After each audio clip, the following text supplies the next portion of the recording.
They say this is where it all began.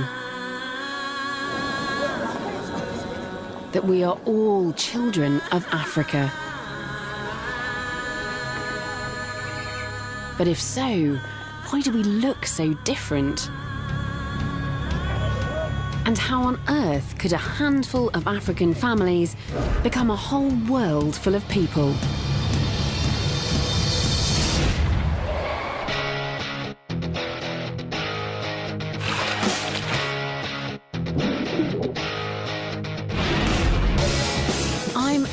Roberts, medical doctor and anthropologist. I'm fascinated by what bones, stones, and even our bodies can reveal about the distant past. I'm going in search of the traces left by our African ancestors and their journeys to populate the world. This time, the Americas, seemingly impossible to reach. Ow! In one direction, a vast wall of ice. In the other, thousands of miles of empty ocean.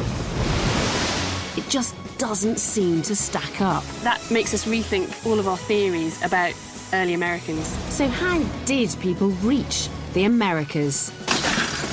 Come with me in the footsteps of our ancestors on the most epic adventure ever undertaken.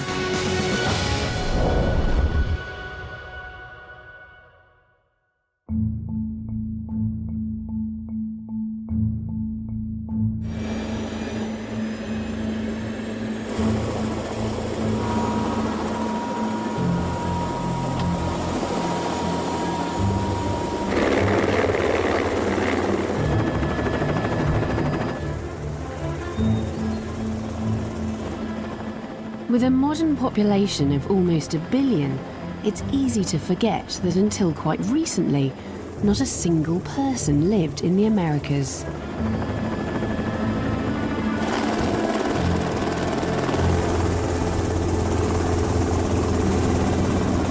For our ancient ancestors, there were two very good reasons for this. To the south, the vast, uncrossable Pacific Ocean, and to the north, ice.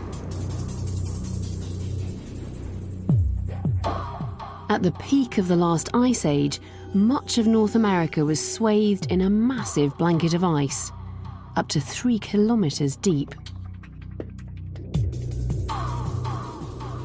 I've come to the Ipswich Glacier in Canada, a remnant of those ancient ice sheets, to try to understand the challenge facing our ancestors. Just do everything very gently. Your feet will hold very nicely. My guide is Jim Arava. He's climbed some of the world's most formidable peaks. This is making me somewhat nervous.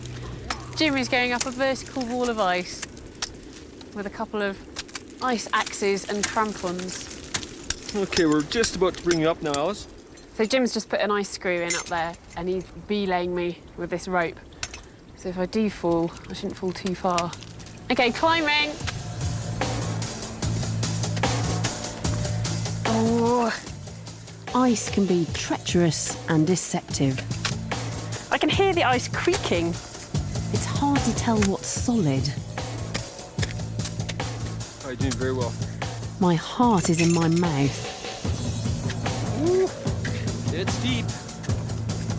You got me there, Jim. Got you, yeah.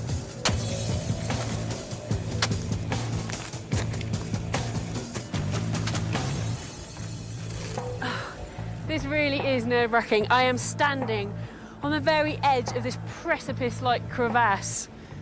And I've got to walk up this knife edge. I cannot rely on this snow this side. I don't want to be at the bottom of that crevasse.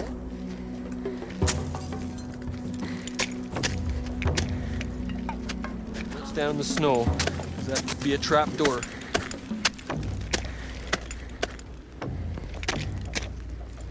Okay. Well done. Tricky bit. Oh, thank you. Even with crampons, ice picks and Jim's help, it's been a challenge. So imagine Stone Age families on a 5,000-kilometre trek across ice, with no guide no safety gear, and only as much food as they can carry. Surely, every bit as impossible as crossing the oceans.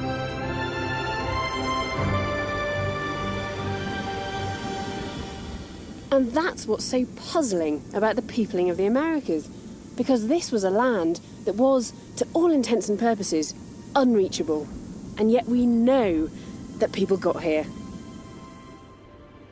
So just how did our ancestors do it?